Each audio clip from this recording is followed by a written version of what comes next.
पवित्र बनो। ईश्वर स्वयं पवित्र है और वह पवित्र आत्मा ही अपने प्रेम की वृष्टि करता है। सच्चा संत ईश्वर की गोद में हंसने खेलने वाला सुंदर बालक है। ईश्वर की गोद में संत बिना किसी संकोच के खेलता कूदता और गाता बजाता रहता है। अपने प्रिय से प्रिय वस्तु को अपने परम प्रिय सखा परमात्मा के लिए निछावर कर दो। यही प्रभु का प्रेम के लक्षण है। गहरे उतर कर तुम उसकी खोज नहीं करते हो, इसलिए तुम उसे पा नहीं सकते हो। मनुष्य ने प्रभु को देखा नहीं है, इसलिए वह विषय भोग के पीछे दौड़ता फिरता है। जिसने उसे देख लिया होता वह दूसरी चीज के पीछे क्यों भागता।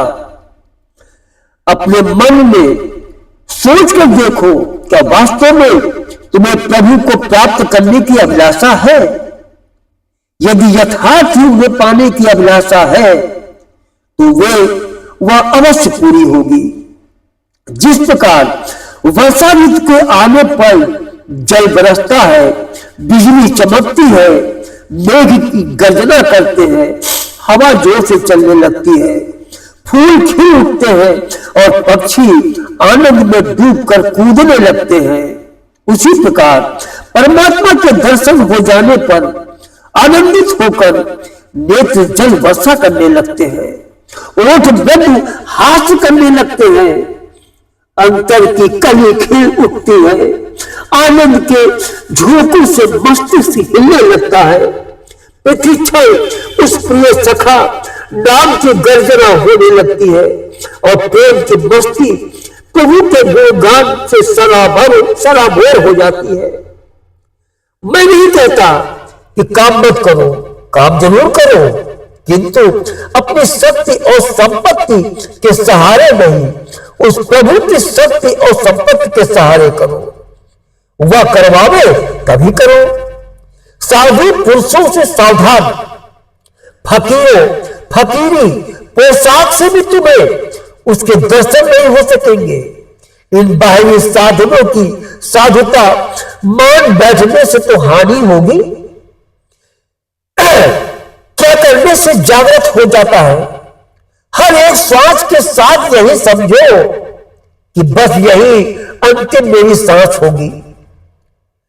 आदमी भूल जाता है और लंबा जीना और लंबा जीना है। क्या पता कौन सी सांस आपकी आखिरी हो, आपको खुद नहीं मालूम है, किसी को नहीं मालूम है। जिस पर ईश्वर की कृपा होती है, सांसारिक दुखों का अभाव उसी पर होता है। क्यों?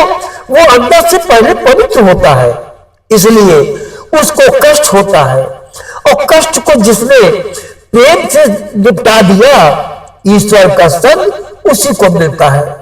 हमेशा ईश्वर के अधीन रहिए। एक वही तो है जो हमारे जीवन के साथ में है और जीवन के बाद में है, सदा हमारे आगे पीछे रहता है। सब कुछ खोकर भी यदि मनुष्य भगवत प्रेम प्राप्त कर ले और प्रभु की सानिध्य प्राप्त करने के लिए व्याकुल हो जाए तो जान लीजिए उसका जीवन सफल हो जाता है।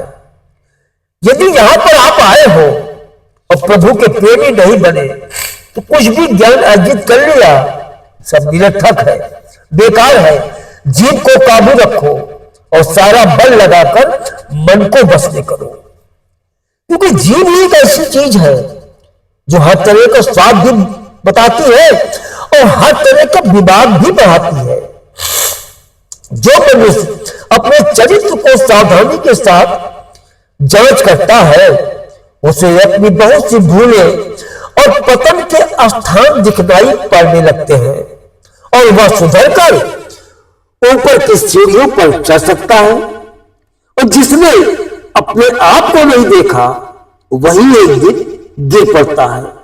तुम कभी किसी मनुष्य को गिरते पड़ते देखो तो उसकी ओर तिरस्कार न दिखलाकर दया ही दिखलाना और सावधान रहना कि तुम्हारे जीवन में कहीं ऐसा मौका ना आए। ये याद रखना, जो मनुष्य संसार त्याग और प्रभु परायण की पोशाक पहनकर लोगों के सामने हाथ फैलाता है, उसमें लोगों की श्रद्धा और दया नहीं रह सकती। आखिर उसे गिरना ही पड़ता है और उसका जीवन निराशा तथा विपत्तियों से ही बीतता है। फिर उसके हाथ में रह जाता है अफसोस और अवगुण। यही जीवन में है। ईश्वर की सेवा में से शरीर में और श्रद्धा में प्राण